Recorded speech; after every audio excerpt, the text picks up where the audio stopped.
দাজ্জাল চারটা জিনিস দিয়ে আমাদেরকে পরীক্ষায় ফেলবে। কয়টা? এক হচ্ছে ইমানি পরীক্ষা, দুই হচ্ছে সম্পদ দিয়ে পরীক্ষা, তিন হচ্ছে জ্ঞান দিয়ে পরীক্ষা, চার হচ্ছে ক্ষমতা দিয়ে পরীক্ষা। সে ইমানের পরীক্ষায় আমাদেরকে ফেলবে। সে এসে বলবে আমি তোমার রব, এবং এটা প্রমাণ করার জন্য যা যা দরকার আল্লাহ তাআলা তাকে সব দিবেন। সে সব করতে পারবে। সে বলবে আমি তোমার রব।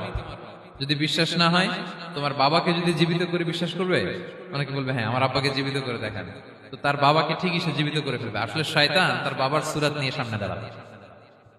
আরে তাই তো, এটাই তো আমার বাবা, এটাই তো আমার দাদা।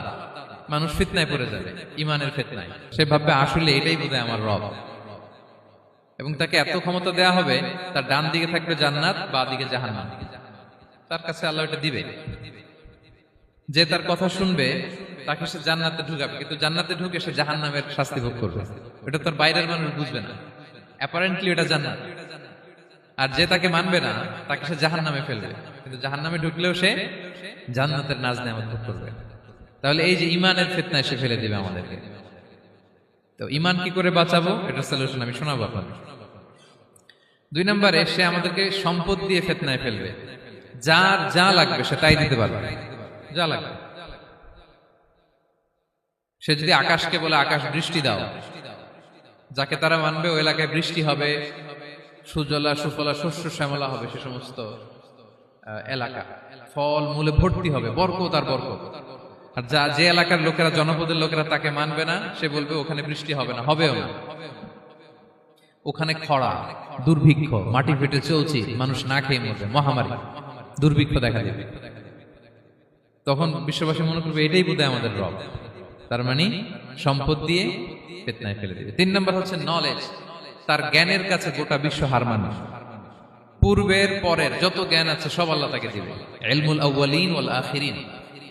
এমন কোন প্রশ্ন নেই যেটা দিয়ে তাকে আটকানো যায়। যাই জিজ্ঞেস করবেন সব জানতা, সব বলে দেয়। ভবিষ্যৎবাণী বলে দিবে, বলবে আগামীকাল ওইখানে অমুক দেশে বোমা বিস্ফোরণ হবে, হবে ওইখানে, ওখানে দুর্ভিক্ষ হবে, হবে, ভূমিকম্প হবে, হবে। সে যা বলবে তাই হবে। তার জ্ঞানের এই বহর দেখে মানুষ ফিতনায় পড়ে যাবে। চার নম্বর হচ্ছে দ্য ট্রায়াল অফ পাওয়ার, ক্ষমতা। তার ক্ষমতার সামনে সবকিছু একেবারে ছিন্ন বিচ্ছিন্ন হয়ে যাবে, এত ক্ষমতা হবে তার। সে যেমনটি বলবে তেমনটি করতে হবে। বাতাসের চেয়ে দ্রুত বেগে সে এক দেশ থেকে আরেক দেশে চলে যাবে।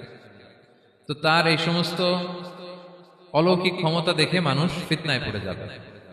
এবং এই ফিতনা, এই পরীক্ষার মুহূর্তগুলোতে মানুষ কিভাবে নিজেকে ধরে রাখবে তার সলিউশন আল্লাহ তাআলা সূরা কাহফে দিয়েছেন।